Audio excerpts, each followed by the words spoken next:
여러분 안녕하세요. 믿고 보는 원불대 불교 대백과 원영입니다.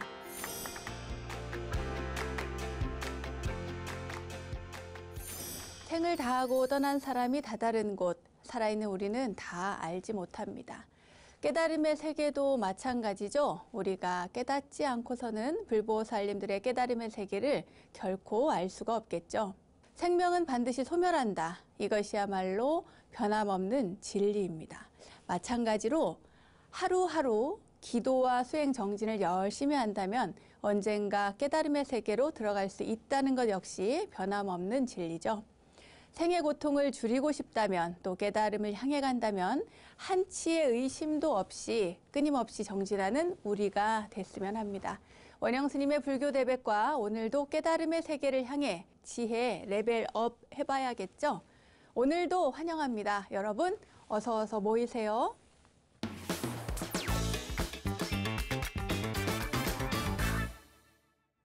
원영 스님의 불교 대백과 첫 번째 순서는 알고 보면 약이 되는 수많은 불교의 이야기와 불교 지식을 내 안에 원영 스님의 불교 대백과 지식인 시간입니다.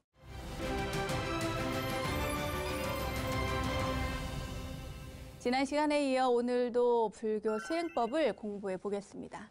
제가 좋아하는 구절이 있는데요. 뭐냐면 처음 마음 낸 그 순간처럼이라는 말입니다. 항상 마음을 내었을 때 그 순간을 잊지 않으려고 노력하는데요. 사실 쉽지가 않죠.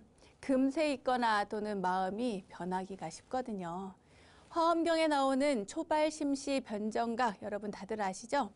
초발심, 첫 발심을 냈을 때가 곧 정각을 이룬 때라는 뜻입니다. 깨달음을 이루려는 그 맨 처음의 결심이 바로 깨달음을 이루는데 가장 중요하다는 이야기입니다. 처음 시작할 때 가진 그 마음가짐이 바로 부처님의 마음이다 이거죠. 자, 불교 수행 역시 여러분께서 처음에 어떤 마음을 냈느냐가 중요한데요. 오늘 지식인 시간을 통해 초발심을 갖는 계기가 되길 간절히 기원해 봅니다. 지난 시간에 말씀드렸듯이 종교가 올곧게 서기 위해서는 교리, 또 수행, 의례 등 세 가지의 큰 기둥이 있어야 하는데요. 이 가운데 특히 수행 분야는 우리 불교만의 특별한 차별화를 두고 있습니다. 각 종단마다 약간의 차이는 있지만 지난번에도 얘기 드렸죠. 크게 5가지로 분류가 되는 5대 수행법입니다. 계율, 간경, 염불, 참선, 그리고 보살행. 이것을 5대 수행법이라고 할 수 있는데요. 이 5가지 수행법 이외에 또 어떤 게 있다고 했죠? 맞습니다. 바로 사경수행, 또 사불수행, 절수행 등등 여러 가지가 있습니다. 지난 시간에는 계율수행과 간경수행에 대해서 알아봤고요. 오늘은 염불수행과 절수행에 대해서 차근차근 알아보도록 하겠습니다.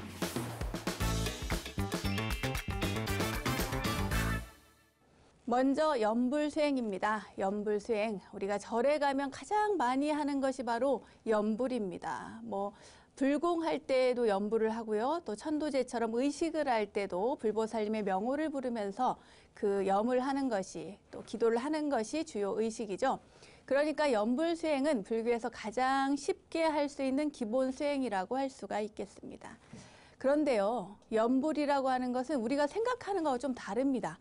이렇게 소리내서 염불하는 게 아니고 맨 처음에는 생강염자에 붙여 불자, 그러니까 염불이라고 하는 것은 마음속으로, 생각으로 부처님을 떠올려서 생각하는 거예요.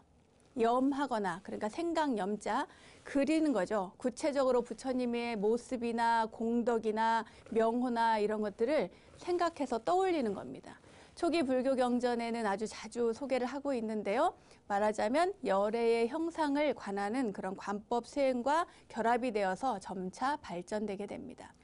처음에는 부처님을 떠올리거나 열애 10호, 그러니까 부처님의 명호를 떠올렸습니다. 여러분 열애 10호 기억이 나시나요? 한번 해볼까요? 열애, 응공, 정변지, 명행족, 선서, 세간해, 무상사, 조어장부, 천인사, 불세존. 이렇게 열애 10호. 그러니까 각각의 명호가 상징하는 어떤 특징들이 있잖아요. 그 특징들을 이렇게 떠올리면서 또 부처님을 생각하는 겁니다.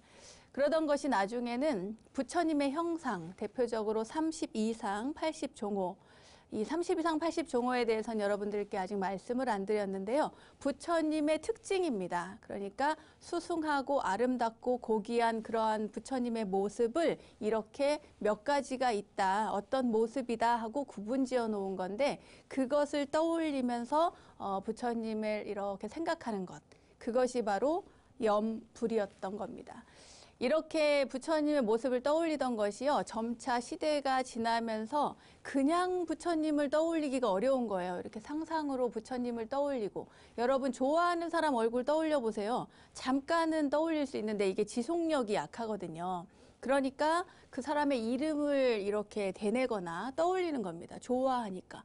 또 그리고 훌륭한 스승님의 말씀, 그리고 스승님의 모습, 이런 것들을 떠올리면서 이름을 부르기 시작한 겁니다. 그러니까 열의 시포를 떠올리다가 열의 시포를 이름으로 이렇게 부르기 시작한 거죠. 소리를 내서 부처님의 명호를 외운 겁니다. 그러니까 입으로 하는, 소리 내서 입으로 하는 염불인 거죠. 우리나라에서는요, 옛날에 원효 스님께서 그런 말씀을 하셨습니다. 나무아미타불, 나무아미타불, 이렇게 6글자만 지극한 마음으로 외면 서방정토 극락세계에 태어난다. 이렇게 해서 신라시대 때부터 많은 사람들에게 불교에 대한 믿음, 그리고 정토, 서방정토에 대한 믿음을 심어줬습니다. 공부를 해가지고 부처님한테 간다는 게 아니에요. 공부 열심히 해가지고 서방정토 극락세계에 가는 게 아니라 공부하지 않는, 잘 모르는, 글을 모르는 일반 서민들도, 천민들도 누구라도 할 것 없이 나무아미타불은 할 수 있거든요. 그리고 말을 못 하시는 분들도 속으로 나무아미타불을 할 수 있단 말이에요. 그러니까 입으로 하든 속으로 하든 나무아미타불을 많이 해야 나중에 극락세계 왕생할 수 있다. 모든 이들을 다 이렇게 평준화시켜버린 그런 내용이라고 볼 수 있습니다. 또 서산대사 같은 경우에도요, 입으로만 외는 것은 송불이고 마음으로 하는 것은 염불이다. 입으로 부르고 마음으로 생각하지 않으면 도를 닦는데 유익함이 없다, 이렇게 말씀을 하셨어요. 그러니까 이 말은 뭐냐면, 또 염불을 해서, 그러니까 맨 처음에는 부처님을 생각하는 것이 염불이었다가 그 부처님을 생각하는 것을 지속적으로 하기 위해서 입으로 송하면서 부처님을 떠올렸는데, 나중에 이게 주객이 전도돼서 입으로만 하고 생각은 안 하는 거예요. 마음이 비어 있는 거죠. 그러니까 이렇게 하면 안 된다. 도를 닦는데 유익함이 없다. 이렇게 말씀을 하신 겁니다. 불교에서는 기도와 더불어서 염불을 아주 중요한 신행, 수행 방법으로 여겨왔어요. 그래서 염불이 아주 지극해서 염불을 계속하면은 삼매에 이른다고 합니다. 그것을 뭐라고 하냐? 염불삼매라고 합니다. 진짜로요, 누가 염불을 막 지극정성으로 하면 무아지경에 이르러요.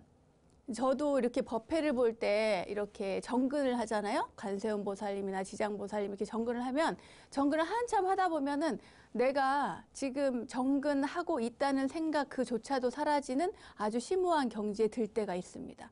이것은 제가 뭐 특별하게 한 게 아니고 누구나 집중해서 한 가지를 끊임없이 하면 아주 가볍게 삼매에 이를 수 있다는 얘기예요. 자, 그럼 어떤 염불이 있는지 한번 살펴보도록 하겠습니다. 제가 방금 전에 관세음보살, 지장보살 이렇게 얘기를 했는데, 부처님의 명호하면 제일 먼저 우리는 석가모니 부처님을 떠올리잖아요. 석가모니불. 그런데 석가모니불은 평소에 이렇게 늘 기도를 하는 사찰은 그리 많지 않습니다. 있긴 있지만 주로 언제 하느냐, 부처님 오신 날이나 부처님께서 깨달음을 이루신 날이나 뭐 열반제일이나 등등 부처님과 관련된, 석가모니 부처님과 관련된 어떤 특정 일에 이렇게 석가모니불 염불을 하는데요. 보통은 관세음보살 염불을 한다거나 또 아미타불 염불을 한다거나 지장보살 염불을 합니다. 그 중에서 우리가 아까 그 원효대사께서 말씀하신 것처럼 나무아미타불만 잘해도 서방정토 극락에 갈 수 있다고 하잖아요. 마찬가지로 극락왕생을 위해서 기도할 때 아미타불 염불을 합니다. 그리고 또 관세음보살 염불 같은 경우에는 고통으로부터 벗어나기 위해서 기도할 때, 예를 들면 지금 상황이 좀 잘 안 풀린다, 집안이 좀 잘 안 좋다, 또 가족 간의 관계, 또 인간관계, 회사에서 직장에서의 인간관계, 여러 가지가 뭔가 잘 안 풀린다, 또 내가 갑자기 어려움에 빠졌다, 또 누명을 썼다, 뭐 수많은 일들이 있지 않겠습니까? 갑자기 찾아오는 불행들, 그 불행과 고통으로부터 벗어나기 위해서 기도할 때 관세음보살님을 외웁니다. 그리고 또 지장보살님 같은 경우에는 나무 아미타불 할 때 아미타 부처님을 찾을 때 그때 같이 하기도 하는데요. 지장보살님은 지옥 중생을 제도하기 위해서 기도할 때 그때 지장보살님의 명호를 부릅니다. 그리고 누가 돌아가셨을 때 극락에 가기 위해서 그분을 극락으로 인도하기 위해서 나무 아미타불을 하기도 하지만 지장보살을 염불하기도 합니다. 그런데요. 아미타불, 뭐 관세음보살, 지장보살 할 때 모두 이 앞에 나무라는 말이 들어갑니다. 나무 아미타불, 나무 관세음보살, 나무 지장보살, 뭐 나무 석가모니불, 다양한 그 명호 앞에 나무라는 말이 들어가는데 이 나무라는 말은요 원래 산스크리트어로 나마스라고 합니다. 나마스. 이 나마스를 그 음사에서 나무라고 하는데 이것은 귀의한다, 귀명한다라고 하는 뜻입니다. 그러니까 내가 나무 아미타불 했을 때는 아미타 부처님께 귀의한다는 뜻입니다. 귀명한다, 돌아가 귀의한다 이런 의미를 가지고 있습니다. 이 정토경전, 나무 아미타불 얘기가 나왔으니까 하는 말인데요. 서방정토 극락세계에 가기 위한 그런 내용들 그리고 서방정토 극락세계의 내용들을 적어놓은 경전인데 이 정토경전에서는 우리 그러니까 지금 이 시대를 살아가는 사람들을 말세 중생이라고 그래요. 우리 보통 말세라고 하잖아요. 뭔가 뉴스 보면서 안 좋은 뭐 범죄 사건 또 뭐 그 차마 입 밖으로 낼 수 없는 여러 가지 안 좋은 일들을 보면 세상에 말세야 말세 이런 얘기 하잖아요. 그런 것처럼 이 말세 중생들 우리가 지금 현재 말세 중생들이라고 이야기를 합니다. 이 정토경전에서 먼저 이야기가 나왔는데 말세 중생들은 근기가 낮아서 부처님의 힘을 얻지 않으면 극락정토에 갈 수가 없다 이렇게 이야기를 해요. 그 경전에서는. 그러니까 시시각각으로 다가오는 죽음들 그리고 갑자기 찾아오는 이 불행들 이런 것들을 우리가 어떻게 할 수가 없다. 그리고 가만히 앉아서 금방 깨달음을 이룰 수 있는 것이 아니다. 그래서 부처님께서 특히나 이 정토경전에서 나오는 부처님께서 하시는 말씀이 스스로의 힘을 믿고 하는 것도 중요하지만 누군가의 힘 그러니까 부처님의 힘을 빌려서 그러니까 자력과 타력이 함께 만나서 그렇게 해서 깨달음의 세계로 갈 수 있다라고 이야기를 합니다.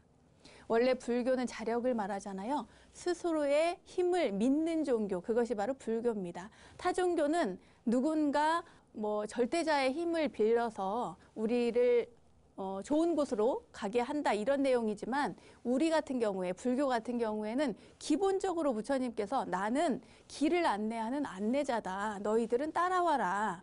다만 스스로 노력해야 된다. 반드시 스스로 정진하고 스스로를 믿고 의지해서 앞으로 나아가야 된다. 이런 얘기를 하거든요. 스스로의 힘을 믿고 그러니까 자력을 믿고 하는 수행법 이것을 강조하는 것이 바로 불교입니다. 너무 멀리 갔나요? 자, 돌아가겠습니다. 이 염불 수행에 관한 이야기를 하고 있는데요. 이 염불 방법은 다양하게 또 있습니다. 뭐 개인적인 소원 성취를 하기 위해서 또 몸이 아픈 사람을 위해서 뭐 다양한 게 있는데 예를 들어서 몸이 아픈 분을 위해서는 약사열의 불을 외우고요. 또 개인의 소망을 빠르게 이루고자 하는 사람들은 뭐 그 부처님의 보조자라고 할까요? 보디가드라고 할까요? 화엄성중을 찾는 경우들도 많이 있습니다. 우리의 재래 신앙에 기초하면서 조상신인 또 산왕대신 또 해안가에서 살고 계시는 분들은 또 용왕대신, 용왕신을 찾죠. 또 부엌에 계시는 분은 조왕신, 조왕대신을 부르기도 합니다. 우리 사찰에서는 뭐 1년에 봤을 때 음력으로 봤을 때 12월 말에 그러니까 새해가 바뀌기 전에 조왕불공을 크게 하기도 하고요. 저희 사찰 같은 경우에는 한 달에 한 번씩 금음에 조왕불공을 올립니다. 그러니까 매월 금음에 조왕불공을 올려서 조왕대신님께 기도를 하고 이 공양을 드시는 모든 분들이 건강하고 행복하기를 바라는 거죠.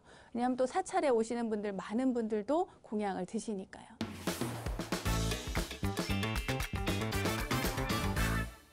자, 연불 수행 방법에 따른 분류에 대해서 이야기를 한번 해보도록 하겠습니다. 먼저 칙명연불입니다.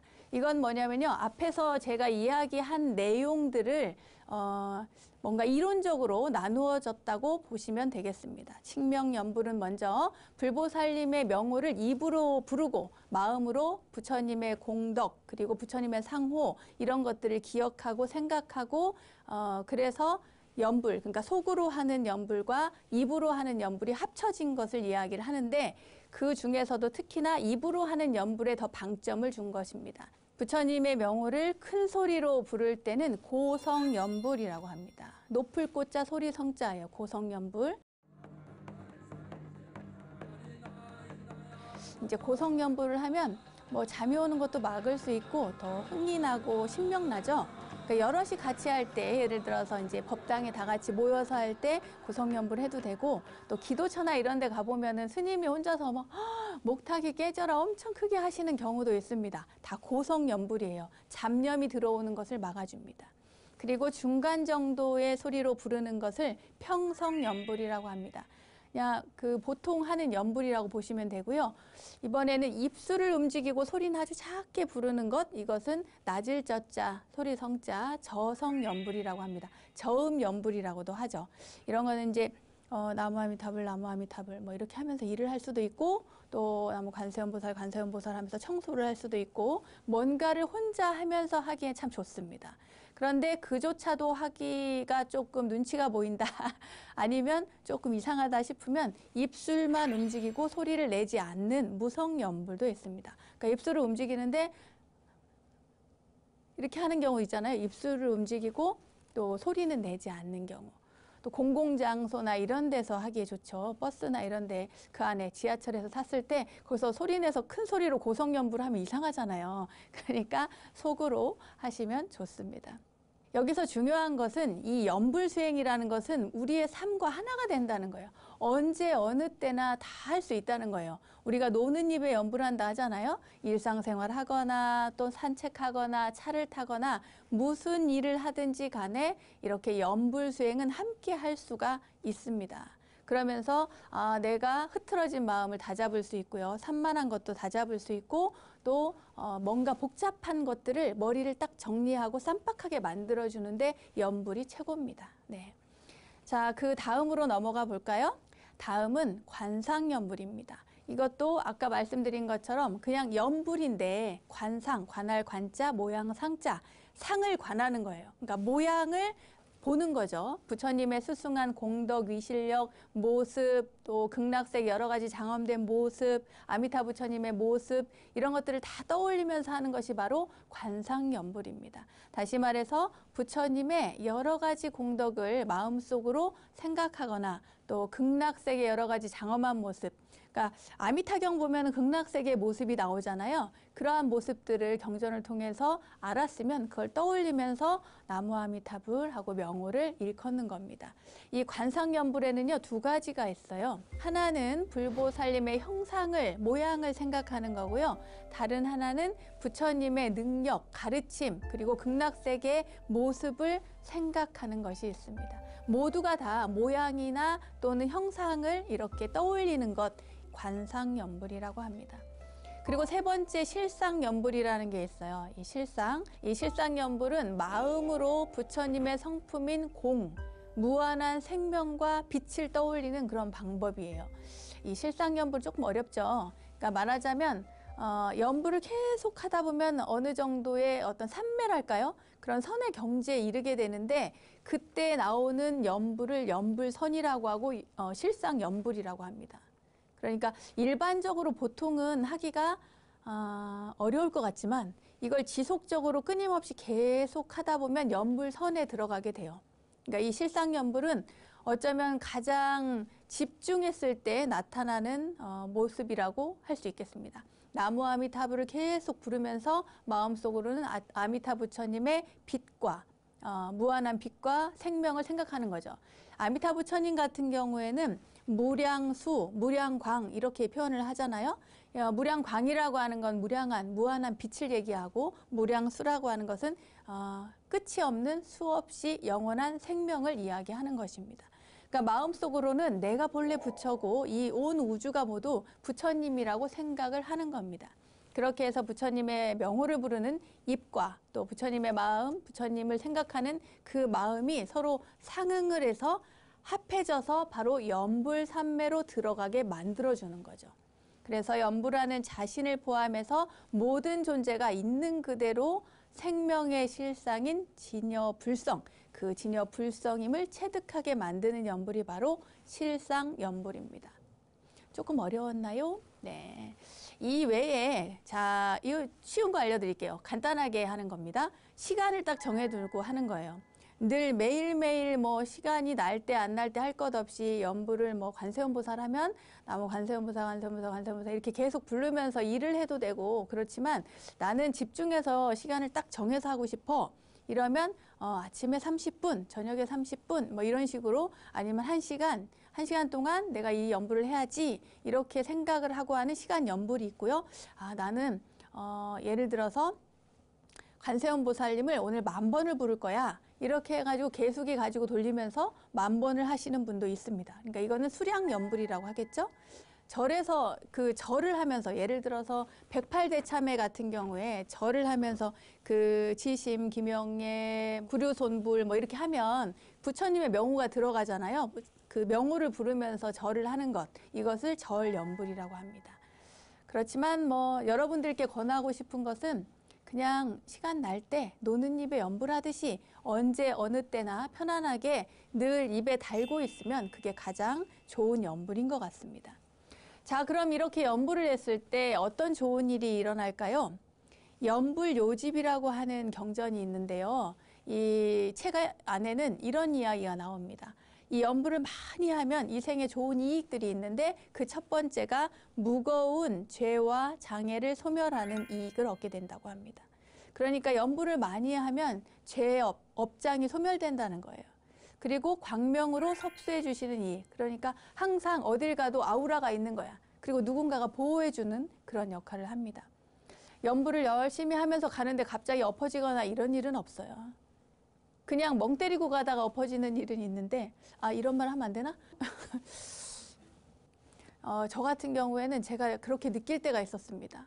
항상 기도를 계속 할 때 그럴 때 느끼는 건데 누군가가 내가 차를 타려고 하면은 차문을 열어주는 것 같고 어디 가면은 주차하려고 그러면 주차 자리가 나는 것 같고 또 어느 장소에 사람이 많은 장소에 가도 내 자리는 비어 있고 이런 느낌이 있어요.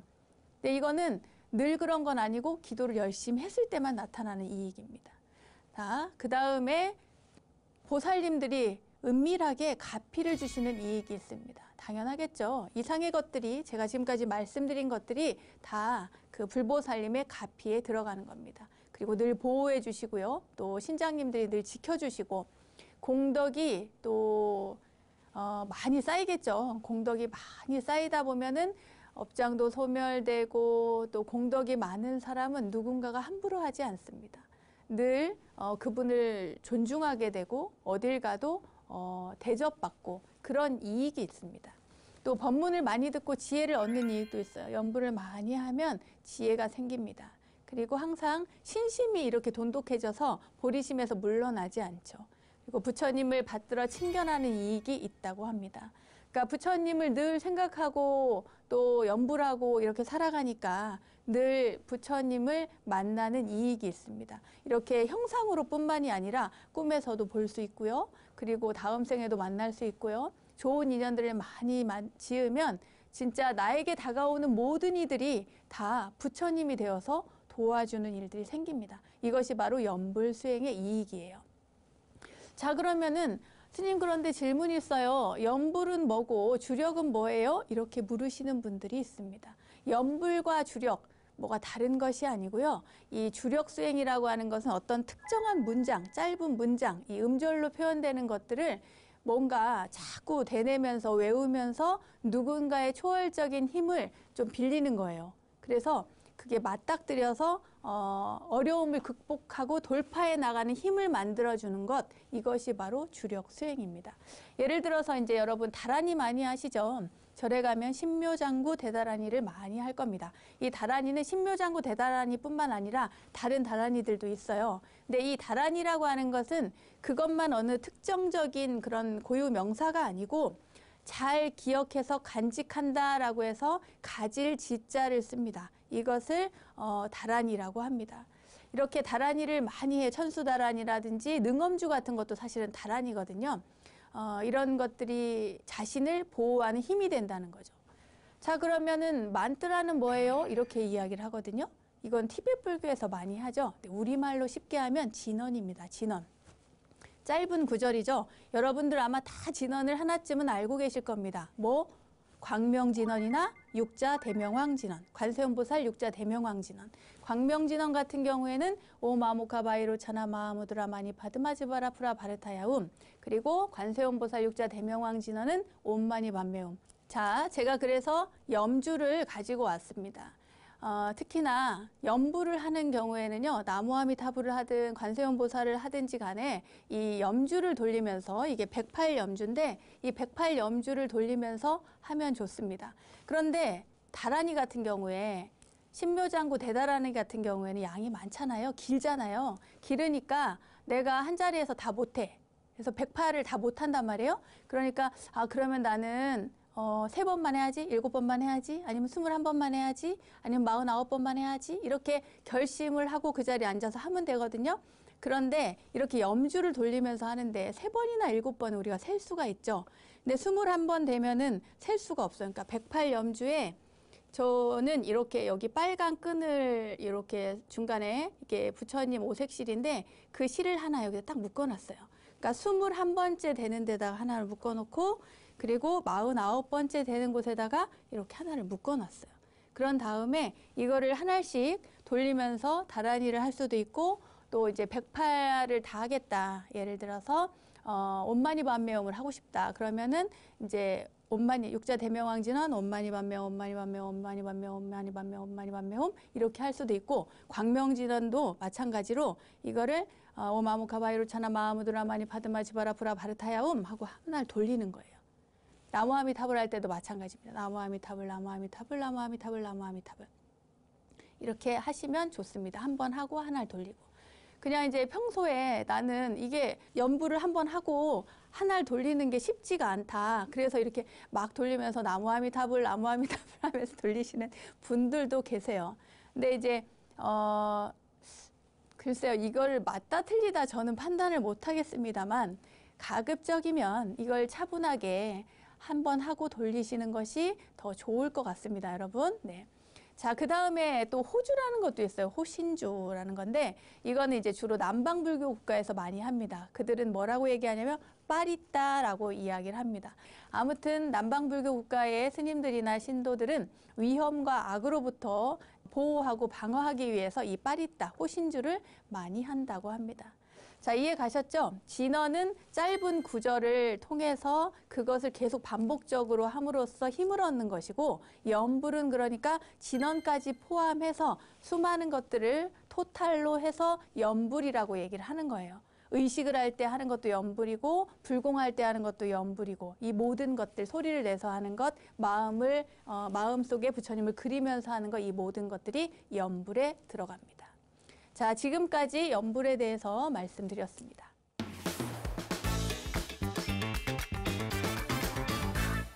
다음은 절수행법입니다. 이 절수행법은 몸과 마음을 함께 닦는 그런 수행법이에요. 그러니까 얼마나 좋습니까? 불교는 마음의 종교라고 얘기하는데 몸도 건강해지고 마음도 건강해지는 법. 그것이 바로 절수행법인 거죠. 간단하게 얘기해서 요즘 사람들은 요가도 하고 명상도 하고 이것저것 많이 하는데 가만히 찾아보면 결국 몸 건강이 굉장히 중요합니다. 오래 살거든요. 이러한 요소를 분명하게 갖추고 있는 불교의 수행법이 바로 절수행법입니다.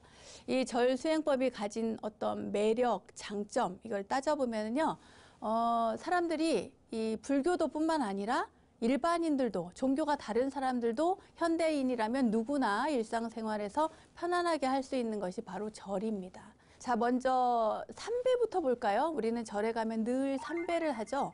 불법승 삼보에 귀의한다는 의미로 삼배를 하기도 하고요. 또 하심하고 또 참회하고 공경하고 감사하고, 그러니까 이 세 가지 하심, 참회, 공경과 감사, 이 세 가지를 합해서 이렇게 절을 하는 것이 굉장히 중요합니다. 이 절수행법에 대한 일반인의 관심을 처음으로 촉발시킨 분은 바로 성철 스님이신데요. 굉장히 유명하죠. 성철 스님, 삼천배. 성철 스님을 한번 만나려면 3000배를 해야 돼. 그런데 그 3000배를 자신을 위한 절이 아니라 누군가를 위한 절, 누군가 상대방을 위해서 부처님께 절을 하라고 한 거예요. 대단하죠? 이 3000배를 하고 아마 큰 스님을 뵌 분들도 이 시청자분들 가운데 많이 계실 겁니다. 어쨌거나 이렇게 해서 이 3000배라고 하는 것을 대한민국에 대중화시키신 분이 바로 성철 큰 스님이십니다. 아무튼 큰 스님의 영향 때문인지요, 이 사찰에서는 절을 아주 많이 하고 또 누군가 외부에서도, 그러니까 불교 이외의 장소에서도 많은 사람들이 이 절을 하고 있습니다. 심지어는 뭔가 반항의 의미로 또는 뭔가 요구사항을 외칠 때도 절을 하죠.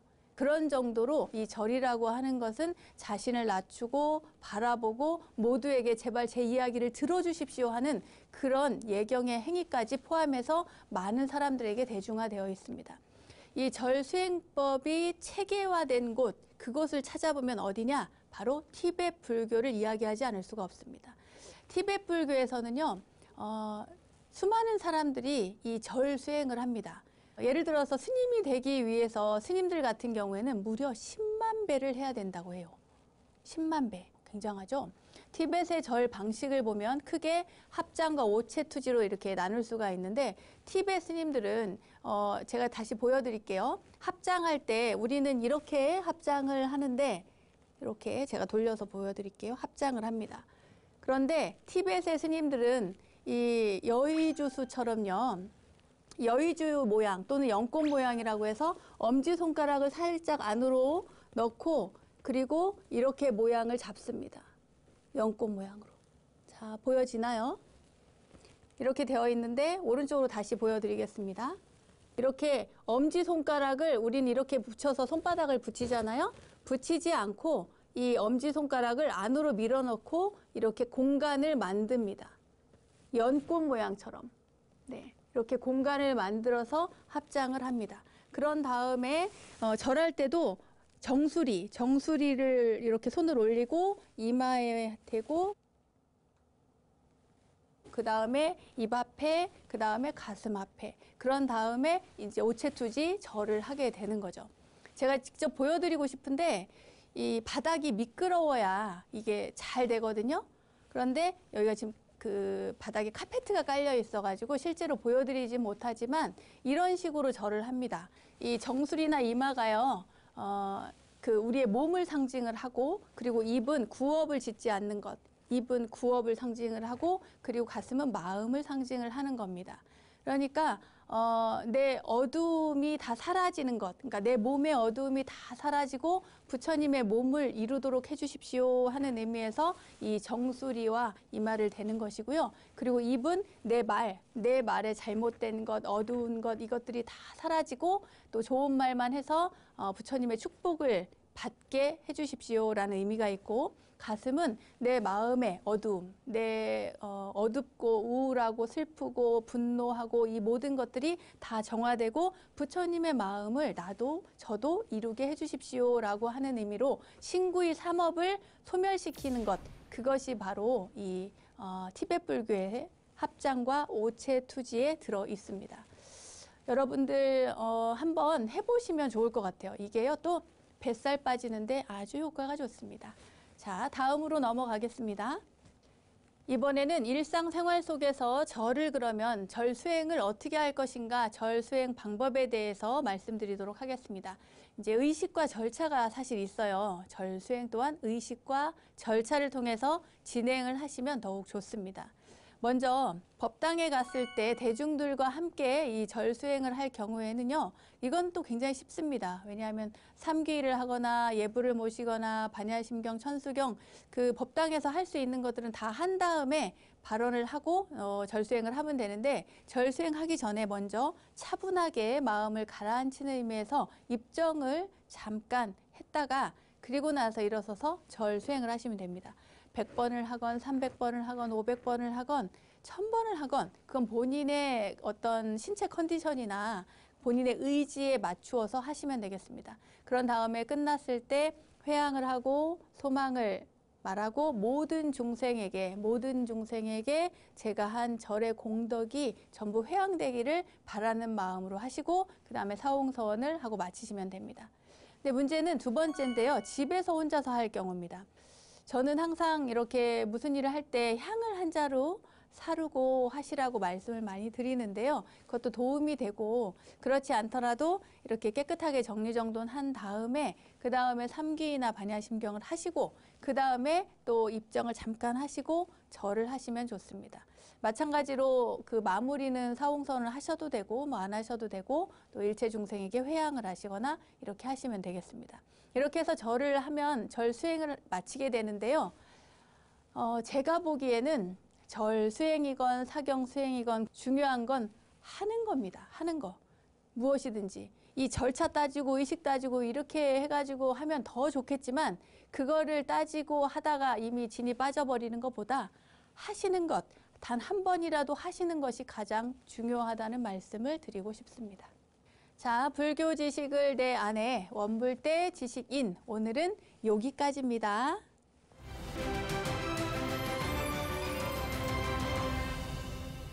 저절로 알게 되는 사찰 이야기, 오늘은 이절로, 아니 저절로 시간입니다. 오늘은 경기도 여주 신륵사에 전해져 내려오는 이야기를 여러분들께 전해드릴까 합니다. 신륵사는요, 대한불교조계종 제2교구 본사인 용주사의 말사죠. 이곳 신륵사에는 어떤 이야기가 숨겨져 있을까요? 그 이야기 속으로 떠나보겠습니다. 옛날에 한 젊은이가 살았어요. 어머님을 모시고 살았습니다. 근데 어머니가 평생 이 법화경 독송을 열심히 하셨어요. 근데 이 젊은이가 과거를 보러 떠나게 되는데 그때 이 보찜 있잖아요. 과거 보러 떠나니까 그 보찜 속에 법화경을 한 권 넣어주고 늘 독송하라고 이야기를 합니다. 그래서 이 젊은이도 어머님께 인사드리고 저 법화경을 잘 챙겨가지고 길을 떠나게 되죠. 근데 너무 일찍 떠나서 그런지 중간에 너무 피곤한 거예요. 그래서 잠깐 쉽니다. 그래서 밥을 먹고 주먹밥 먹고 잠깐 잠이 들었는데 꿈을 꿨어요. 근데 너무 이상한 꿈을 꾼 것 같은데 꿈이 기억이 안 나는 거예요. 안 되겠다. 좀 불길한데 어머님이 조심하라고 했는데 그래서 법화경을 잠시 꺼내가지고 잠깐 독송을 합니다. 그러니까 이제 정신이 좀 맑아지는 것 같아요. 그래서 이제 자 그러면은 보찜을 잘 정리해서 길을 떠나야겠다 했는데 보찜이 좀 이상한 거예요. 그래가지고 보찜 속을 열어서 제대로 잘 챙겨보려고 봤더니 그 속에 구렁이가 한 마리 들어있는 거예요. 자고 있을 때 구렁이가 그 보찜 속으로 들어간 겁니다. 그래가지고 이 젊은이가 놀래서 옆에 있는 돌을 하나 이렇게 들어가지고 구렁이를 치려고 하니까 구렁이가 엄청 놀라가지고 빨리 이제 숲속으로 자취를 감추어 버렸어요. 아, 그렇구나. 저 구렁이가 바로 그 사공이한테 쫓기던 그 여인이구나. 이렇게 이야기를 하는 거예요. 이 젊은이가 혼잣말로. 이게 무슨 말이냐면 꿈을 꿨는데 꿈속에서 어떤 여인이 나타났는데 그 구렁이가 마치 그 꿈의 그 여인이 아닌가 이렇게 생각을 한 겁니다. 자, 그럼 어떤 꿈이었을까요? 한 스승의 심부름으로 나루터의 한 동자승이 도착을 해서요. 사공에게 배를 좀 태워달라고 부탁을 하고 있었습니다.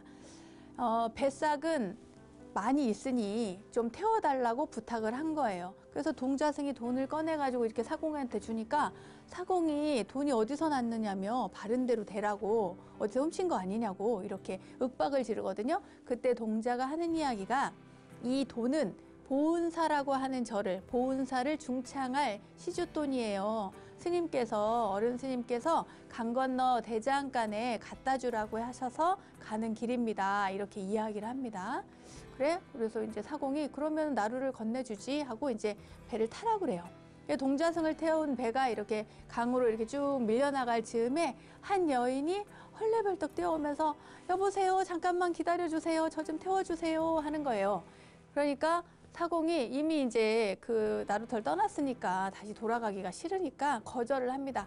다음 거 타세요 이렇게 얘기를 해요. 근데 동자승이 아유, 어차피 가는 거 그냥 좀 태워 가죠. 이렇게 얘기를 합니다. 그래서 하는 수 없이 배를 돌려서 그 여인을 태워 가지고 강을 건너게 돼요. 그때 그 여인이 동자 스님에게 고맙습니다, 스님 하면서 엄청 감사해야 합니다. 그리고는 이제 그 여인은 여인대로 허리춤에서 이제 엽전을 꺼내서 사공에게 주죠. 그리고는 이제 동자승한테 돌아앉아서 이야기를 하는 겁니다. 어디 가시는 거예요? 스님은 어디 가세요? 이렇게 되게 사근사근하게 친절하게 물었겠죠? 그러니까 이 동자승님이 절 중창에 필요한 그런 연장을 대장간에 맞추러 가는 길입니다. 그래요. 아, 그래요? 절을 중창한다고 하시니까 저도 시주를 할게요. 그런데 제가 지금은 돈이 없으니 저희 집에 잠깐만 들려서 그 시주돈을 받아가시면 어떨까요? 이렇게 얘기를 합니다. 그런데 이 두 사람의 대화를 가만히 듣고 있던 사공이 갑자기 노를 들어가지고 여인을 이렇게 막 휘두르는 거야. 이 막이야 하면서 막 휘두릅니다. 그러니까 사공이 내리치는 노를 피해서 이 여인이 물속으로 풍덩하고 뛰어들어요. 그러더니 그 여인이 갑자기 한 마리의 큰 구렁이가 되어서 금방 달아났습니다. 이게 그 젊은이가 꾼 꿈이었어요. 그러니까 젊은이가 그 바람 속에서 구렁이를 발견했잖아요. 엄청 큰일 날 뻔했죠. 그러니까 그런 꿈을 꾸고 또 이 보찜 속에서 구렁이를 발견하니까 이 구렁이가 바로 그 여인이구나라고 생각을 했던 겁니다. 근데 이제 그렇게 생각을 하고 아, 그랬구나, 이제 해결됐구나 하고 보찜을 지고 다시 길을 나섭니다. 길을 떠나는데 가다 보니까 진짜 나루터가 또 나왔어요. 나루터에 도착을 했는데 거기 보니까 늙은 사공이 있습니다. 사공에게 이 나루를 좀 건네달라고 이야기를 해요. 하는데 이 사공이 하는 얘기가 이 나루를 건너면 30리 안에 인가가 없는데 도대체 어디서 잠을 자려고 그러냐고 그래요. 그러니까 인가가 없다니요? 이렇게 젊은이가 다시 묻습니다. 그제서야 이제 젊은이가 가만히 들여다보니까 이 사공이 꿈속에서 봤던 그 사공이랑 너무 닮은 거예요. 그래서 여기가 여강나루 아닙니까? 라고 묻죠. 그러니까 여기가 여강나루죠. 그런데 젊은이는 새벽부터 길을 잘못 들었어. 이렇게 얘기를 해줍니다. 그리고는 자기가 겪은, 이 젊은이가 겪은 이야기를 그대로 하는 거예요. 젊은이 오늘 낮에 강가에서 암구렁이 봤죠? 그 길은 저승으로 통하는 길이요. 나루를 건너면 저기 보은사가 있는데 누구도 살아서 그 절에 도착한 사람이 없어 라고 이야기를 하는 겁니다. 그러니까 젊은이가 깜짝 놀라죠. 아니 그러면 제가 죽은 거예요? 이렇게 물으니까 죽지는 않았다고 이야기를 합니다. 왜 죽지 않았느냐? 당신이 가지고 있는 그 법화경 덕분에 아직 살아있다고 얘기를 해요. 그런데 그렇게 평소에 평생 법화경 독송을 열심히 하시던 당신의 어머니는 오늘 아침에 당신이 떠나자마자 곧 돌아가셨다고 이렇게 이야기를 해요.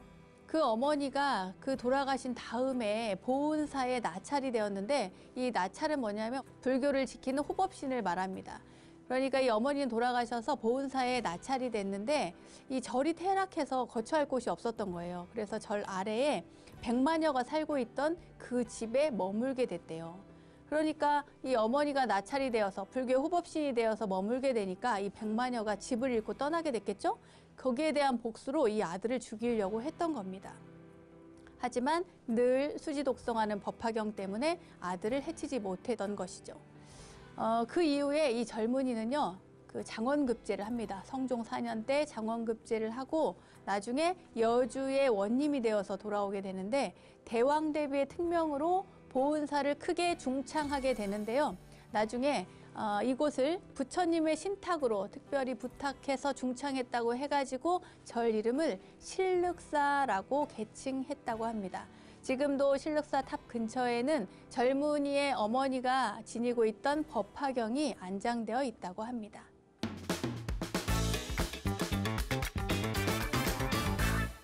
원영스님의 불교 대백과 오늘도 유익한 시간 되셨나요? 세상의 모든 불교 이야기를 모아서 전해드리고 있는 원영스님의 불교 대백과 오늘은 불교 수행법 두 번째 시간으로 연불 수행과 절 수행에 대해서 알아봤고요. 여주 신륵사에 전해져 오는 나루터의 구렁이 이야기까지 전해드렸습니다. 알매지혜가 가득한 시간 원불 때 오늘은 여기까지입니다. 다음 원불 때의 이야기들도 여러분 기대해 주시고요. 저는 여기서 인사드리도록 하겠습니다. 믿음직한 원불 때, 믿고 보는 원불 때 다음 시간도 잊지 마세요. 감사합니다.